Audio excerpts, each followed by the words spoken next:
আসসালামু আলাইকুম viewers, welcome জানাচ্ছি বিডি ফ্যামিলিজ কিচেন রুমসে। আজকে রান্না করা হয়েছে 5 স্টার স্টাইলের গোপন রেসিপিতে চিকেন চাউমিন। আর এই রান্নাটা করেছে একজন 5 স্টার রেস্টুরেন্টের শেফ। তো শেফের কাছ থেকে আজকে শিখে নেব গোপনভাবে তারা যেভাবে এত মজা হয় তাদের এই চিকেন চাউমিনটা, সেটাই। তো তার জন্য প্রথমে চাউমিনগুলো সিদ্ধ করে নেব। তো সিদ্ধ করার জন্য একটা হাঁড়িতে অনেকটুকু পরিমাণ পানি দেওয়া হয়েছে এবং পানিটা একটু গরম হওয়ার পরেই চাউমিনগুলো ঢেলে দেওয়া হলো।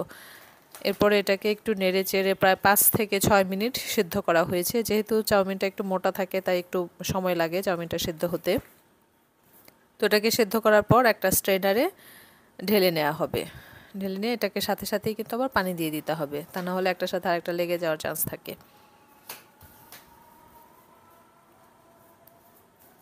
তো একজন শেফ আমার ঘরে আছে, তার কাছ থেকেই আজকে আমরা এই গোপন রেসিপিটি শিখে নিচ্ছি এবং আপনাদের সাথে সেই ভিডিওটাই শেয়ার করছি।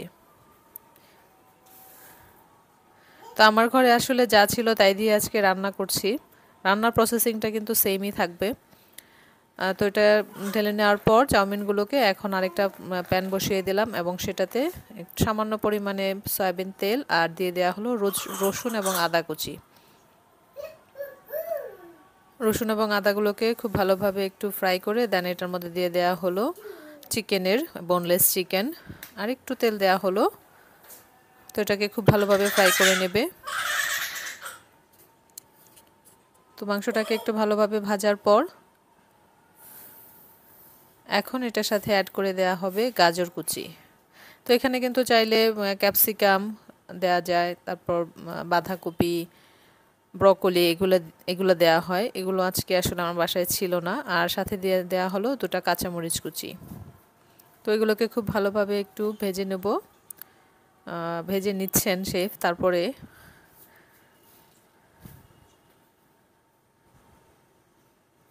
আর এই পর্যায়ে দিয়ে দেওয়া হলো পেঁয়াজ। পেঁয়াজটা আগে দেওয়া হয়নি, কারণ পেঁয়াজটা যদি আগে দিয়ে দেওয়া হতো তাহলে একটা পেঁয়াজের গন্ধ থাকতো, যেটা ভালো লাগতো না। এখন এটা সবজি হিসেবেই আসলে ব্যবহার করা হয়েছে।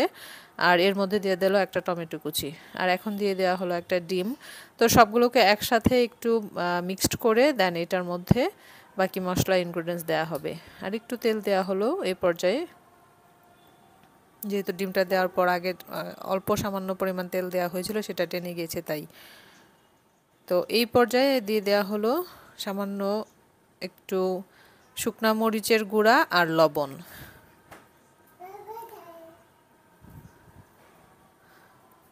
এগুলো দিয়ে দেন এটার মাঝে অ্যাড করে দেওয়া হলো সামান্য পরিমাণ পানি। এখানে হাফ কাপেরও কম পরিমাণ পানি দেওয়া হয়েছে।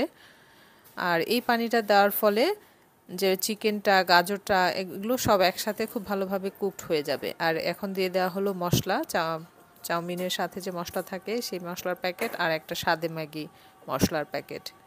আর এখন দিয়ে দেওয়া হলো টমেটো পিউরি। এখানে কিন্তু চাইলে টমেটো সসটাও ব্যবহার করা যাবে। তো এগুলোকে আবারও খুব ভালোভাবে মিশিয়ে নেওয়া হলো। আর এই যে পানিটা দেওয়া হলো এটার ফলে কিন্তু কি হবে, চাউমিনটা খুব ভালো থাকবে, একটা জুসি একটা ভাব থাকবে, একটা হার্ড হয়ে যাবে না। এই পর্যায়ে দিয়ে দেওয়া হলো সয়া সস। দিয়ে সবগুলোকে একসাথে মাখিয়ে দেন এটার মধ্যে সিদ্ধ করে রাখা চাউমিনগুলো দিয়ে দেওয়া হলো। তো সবগুলোকে একসাথে মিশিয়ে খুব ভালোভাবে, চাউমিন কিন্তু প্রায় রান্না শেষ, কারণ এটা হতে কিন্তু খুব বেশি সময় লাগে না। আর এই পর্যায়ে দিয়ে দেওয়া হলো 2 চা চামচ পরিমাণ কর্নফ্লাওয়ার সামান্য একটু পানিতে মিক্সড করে এখন দিয়ে দেওয়া হলো। আর এখন আরও অ্যাড করে দেওয়া হলো একটু সয়া সস। তো এইখানে রেস্টুরেন্টে ওরা আরেকটা ইনগ্রিডিয়েন্টস ইউজ করে, সেটা হচ্ছে চিকেন পাউডার। তো সেটা আমার কাছে নেই, বললামই তো আগে যে এখানে ঘরোয়া পদ্ধতিতে ঘরের একজন শেফের কাছ থেকে আমরা এটা শিখে নিলাম। তো আরেকটু লবণ দেওয়া হলো। লবণটা আসলে একটু সাবধানেই দিতে হয়, যেহেতু অনেক সস এখানে ইউজ করা হয়।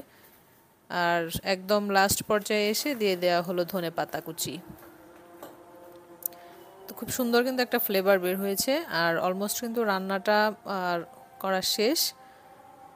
তো এখন খুব ভালোভাবে দেখুন, এটা কিন্তু হার্ড হয়ে যায়নি, একটা সফট একটা লুক দিচ্ছে গ্রেভিটা। আর ওই যে কর্নফ্লাওয়ারটা ইউজ করা হলো এর জন্য কিন্তু একটু গ্রেভিও চলে আসছে।